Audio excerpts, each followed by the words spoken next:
past days. We appreciate the quick and immediate response of our over 400 sailors from 16 San Diego Bay ships, helicopter crews from our squadron HSC-3 over at North Island, our Coast Guard partners, local and federal firefighters, and other industry experts who have helped us over the past days. A big thank you to the people of San Diego, of National City, Coronado, and all the other communities in San Diego for their continued support. It's truly been an all-hands effort, and we are grateful. This morning, I had the opportunity to visit the USS Bonhomme Richard. I wanted to see the ship firsthand, the extent of the damage. I also wanted to talk to those who fought the fire. I also wanted to visit the Emergency Operations Center, which was really our command and control node for this incident, and meet with several sailors and civilians who have fought this fire relentlessly. As we move forward, there will be thorough investigations that will determine the next steps in a variety of areas. Make no mistake, we will follow the facts of what happened here. We'll be honest with ourselves, and we'll get after it as a Navy. My intention is for the investigations to be made available to the public when they are completed. Additionally, our four-star fleet commanders issued a message a few days ago that directs every ship in the Navy to ensure that our equipment is ready, that our people are well trained, and that our procedures are rehearsed so we can all learn from this tragedy. Just a few other remarks, if I would. As I walked through the ship today, this morning, I essentially went 4 decks below the flight deck and then went up to the flight deck. I took a look at the superstructure. I was able to get a good sense of the extent of the damage, and the damage is extensive. There is obviously electrical damage to the ship, there's structural damage to the ship, and mechanical damage to the ship that we need to assess in much more detail before we make a final determination of next steps. I know that everybody is interested in the future service of this ship. I am 100% confident that our defense industry can put this ship back to sea. But having said that, the question is, should we make that investment in a 22-year-old ship? And I'm not going to make any predictions until we take a look at all the facts and we follow the facts and we can make reasoned recommendations up the chain of command on the future steps, any repair efforts, future repair efforts with Bonhomme Richard. The biggest takeaway for me today was really the people, and in particular, I went into a theater where I met with fire crews that are getting ready to go aboard the ship. The words that, as I left that theater, and it was quite a humbling experience to meet with them. Average age was in the early 20s, but an even mix of male and females. And as I spoke to them and I asked them to tell me some of their stories, very humble group, but as they spoke to me, it became obvious to me their resiliency, their fearlessness, their confidence, and lastly, their competence were 4 words that I could use to describe the sailors in that group. And they represent, there were probably 150 in the room that represent more than 400 that have gone into the fire again and again and again. In particular, one petty officer that I singled out, she's a 3rd-class petty officer. I don't know her exact age. Her name's ABH-3 Craig. She's an aviation bosun's mate. She has been into the fire 7 times. She was getting ready to go in for the 8th time. And to hear her talk about her preparedness for this incident, the fact that the training that she had in the Navy since boot camp, where it's absolute priority that every sailor and every officer be able to fight fires and to combat flooding. That training set the foundation for the way she operated and behaved and acted over the past several days. She was very proud of what she did, and the teamwork that was involved with these small teams that were going in to fight the fire, and they were a mixture of sailors from the Bonhomme Richard, sailors from other ships, federal and local firefighters, in an environment where you could really only see 2 feet in front of you. There was no lighting. There was deep, heavy smoke. Most of you saw that smoke coming off the ship on Sunday and Monday. And to go into that environment again and again and again, temperatures at some point in excess of 1,000 degrees, One federal firefighter told me that the temperature recorded was 1,200 degrees on Monday. We really thought that we had this fire under control, or had the potential to have the fire under control and out as early as Sunday night. There are two things, I think, having walked through the ship and listened to the firefighters, that struck me as major impediments to that happening. The first was the wind coming off of the bay. And this fire probably couldn't have been in a worse point on the ship in terms of its source that allowed it to spread up elevator shafts as an example, up exhaust stacks as an example, to take that fire up into the superstructure and then forward. And so I think that the wind was a significant factor. I also think that the series of explosions on the ship, I'm told that one in particular that could be heard 13 miles away, were also significant factors that caused the commanding officer, who was really looking at safety first, he needed to save the ship, he needed to balance that with the safety of the firefighters. And so there were times when he had to back those firefighters off the ship. At one point, the explosion was so great that it blew debris across the ship, across the pier and onto the ship that was across the way. And so I think that the situation was very tenuous. I think that the commanding officer made some very sound decisions in terms of how to attack the fire very deliberately. I think that, again, the teamwork involved from a number of different agencies, I think, belies the fact that the training that we do on a recurring basis, week by week with federal fire, pays off in an incident like this. We've not seen a fire of this magnitude in a Navy ship in recent memory, at least in my career. So very extensive in terms of the damage and the intensity.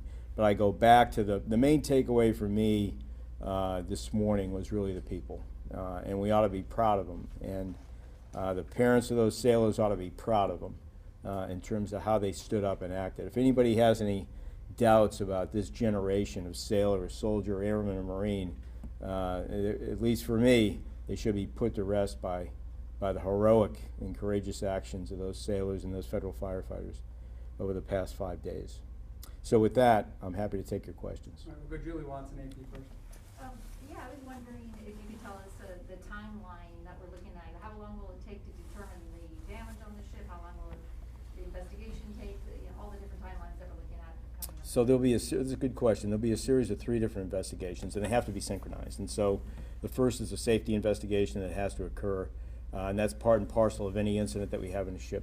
That'll be led by Naval Sea Systems Command. Naval Criminal Investigative Service will also lead an investigation, as we always do, to make sure there's no malfeasance at the root of the fire. And the third is what we call a command investigation that'll take a look at several echelons in terms of did we have the right procedures in place? Did we react correctly to the fire? Were there things that we could have done differently? Were there things that we should have had in place that we didn't have in place? What do we do right? What do we not do right? And that'll be an important investigation as well.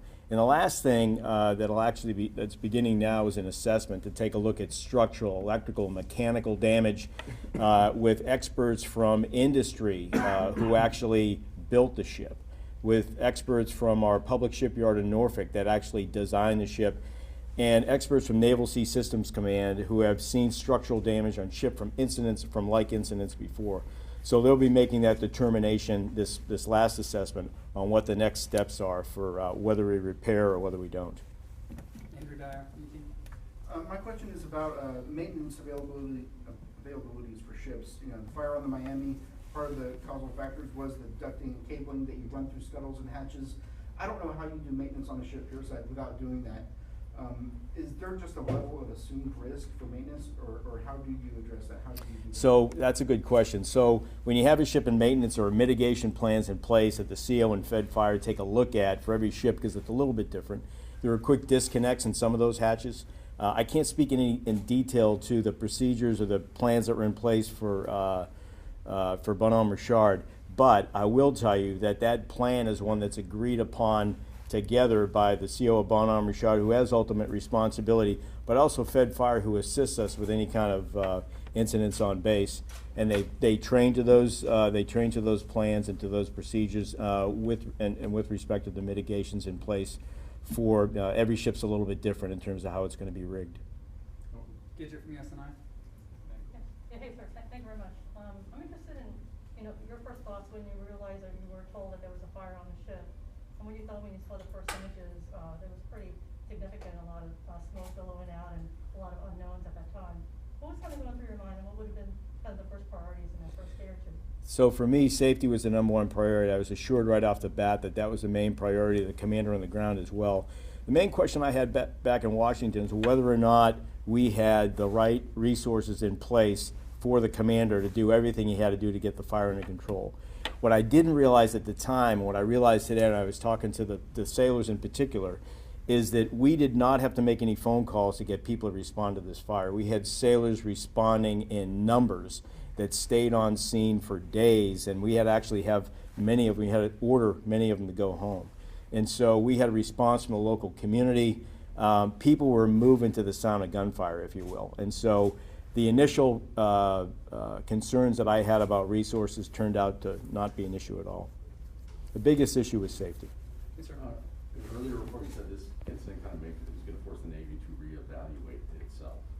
Can you expand on that? Sure. And so with an incident of this magnitude, you don't want to have another one like it. So I'm not waiting for this to happen potentially again, because maintenance of ships are a risky place to work. Maintenance availabilities are higher risk. And so that's why the fleet commanders have gone out, and they've gone out with a very detailed message to say, look, within the next 5 days, I want every CO of every ship to assess the training levels of their people, to assess whether or not their equipment is adequate in terms of operability and in terms of placement, in terms of numbers, right? So that they have the right resources in place if there's a fire. And the last piece of it was whether or not the procedures they have in place, to do an assessment of the procedures they have in place, to red team them, if you will, to make sure that they're adequate. So on board ships, we're doing fire drills every day. We're doing flooding drills every day. And so this is happening across the waterfront, that it's just part and parcel of what every duty section does every day. But it does, and as good as you always think that you are, you're never as good as you think you are. And so that's the real takeaway, to force these CEOs to just take a sharper look at how they are positioned right now in whatever unique environment that they're in, to make sure that their crews are ready to go. Hello, Melissa Don, NBC7. How are the sailors doing? Was their home, it's been taken from them. So for the sailors on Bonhomme Richard, it's a gut punch. So their sailors are home. They identify with that ship, right? With these ball caps, they mean something. The names of those ships mean something to those sailors. As you said, this is their home. This is where they're going to fight from, right? If they have to go to sea. And so for every one of them, it's a personal loss. And so right now, they're dealing with the heat of the moment in terms of making sure that that the environment is safe on board the ship, so that they can get aboard and start cleaning out the debris in terms of the next, and be ready for the next steps, whatever they might be. But we're keeping a close eye on them. We're conscious of that fact. All right, we'll take one more question right here. You mentioned the response of the firefighters and the sailors. So what's missing here? Do you have enough sailors on board to fight a fire that could get out of control so quickly? How much training do you have with surrounding fire departments, which I assume don't have a lot of experience fighting fires on ships, yet they had to respond to this one?